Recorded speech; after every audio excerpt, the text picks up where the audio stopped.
દેશમાં કોરોનાએ વધારી ચિંતા છેલ્લા 24 કલાકમાં 27 દર્દીના થયા મોત તો 9111 નવા કેસ નોંધાયા એક્ટિવ કેસોની સંખ્યા વધીને 60,000ને પાર પહોંચી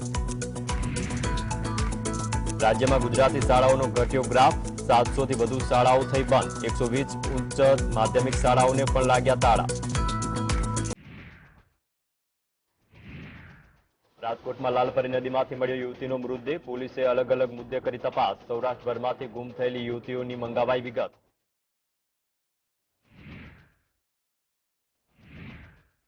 અરવલ્લીમાં એક પોલીસ કોન્સ્ટેબલે ઓનલાઈન ગેમમાં ગુમાવ્યા 24 લાખ રૂપિયા દેવામાં ડૂબી જતા મદદ માટે કર્યો વિડીયો વાયરલ આપઘાત કરવાની આપી ચીમકી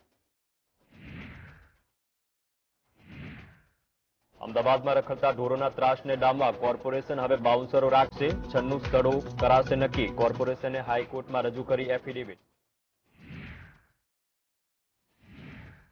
કર્ણાટકમાં ચૂંટણી પહેલા ભાજપને મોટો ઝટકો પૂર્વ મુખ્યમંત્રી જગદીશ શેટ્ટાર કોંગ્રેસમાં જોડાયા મલ્લિકાર્જુન ખડગે ખેસ પહેરાવી કોંગ્રેસમાં કર્યું સ્વાગત